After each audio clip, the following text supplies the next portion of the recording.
ओम ओम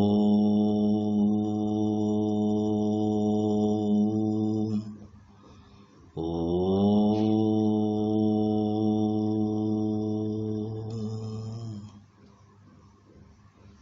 ध्यान दीजिए, आज का जो चैप्टर है वो वशीकरण पे है, लेकिन वशीकरण करने से पहले कुछ बातों का ध्यान रखना आवश्यक है। जैसे वशीकरण का कोई भी प्रयोग होगा तो उसमें या तो रवि पुख्य नक्षत्र हो या गुरु पुख्य नक्षत्र हो, या हम आगे कोई अलग नक्षत्र बताते हैं तो उस नक्षत्र के हिसाब से काम करना होगा, या किसी भी शुभ मुहूर्त में ये कार्य करना चाहिए।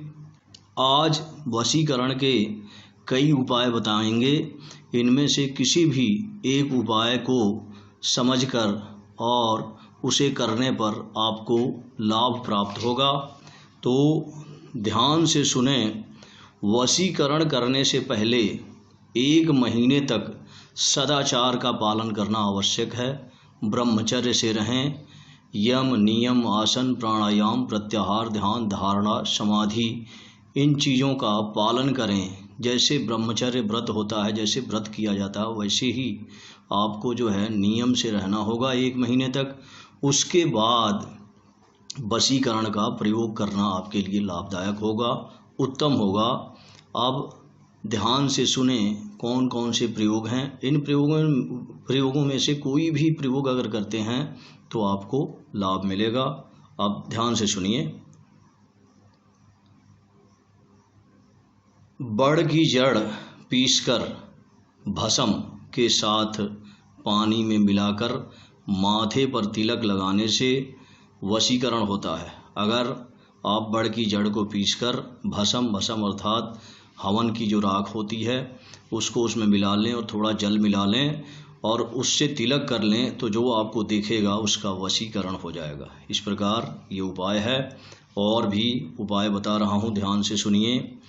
हरताल, मैनसिल, सौंफ, केसर को पीसकर अनामिका अंगुली से तिलक लगाने पर आपको जो भी देखेगा उसका वशीकरण हो जाएगा। ये जो है अलग विधि है। और भी विधि बताते हैं। सफ़ेद आक या सफ़ेद मदार को लेकर छाया में सुखाएं तथा कपिला गाय के दूध में पीसकर और तिलक लगाएं तो आपको जो देखेगा वो वशीभूत हो जाएगा। ये विधि हुई। और आगे भी और विधियां हैं। एलोवेरा की जड़ भांग के बीज के साथ पीसकर तिलक लगाने से भी वशीकरण होता है। इस प्रकार और भी बताता हूँ।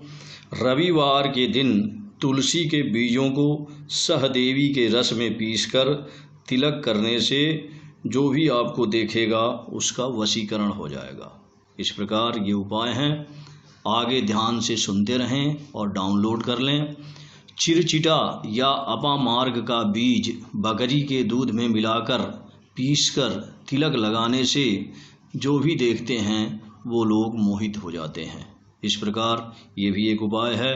और भी उपाय ध्यान से सुने। साबूत काले उड़द में मेहंदी मिलाकर जिस दिशा में वर का घर हो, जब विवाह होता है उस समय विवाह का जो स्थान होता है वहाँ से साबुत काले उड़द और मेहंदी को मिलाकर वर के घर के तरफ फेंक दिया जाए तो वर वधू में प्रेम बढ़ता है और क्लेश नहीं रहता है।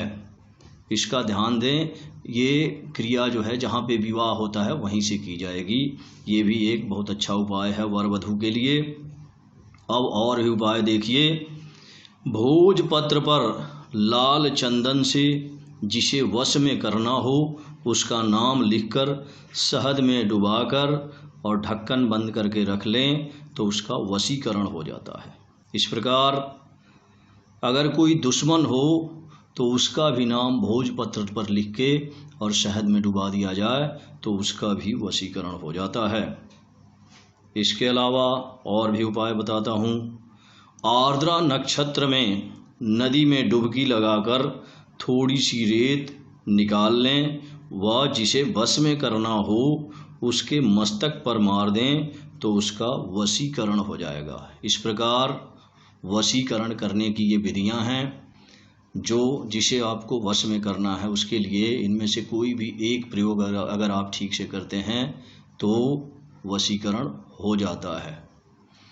ओम शांति, ओम शांति, ओम शांति।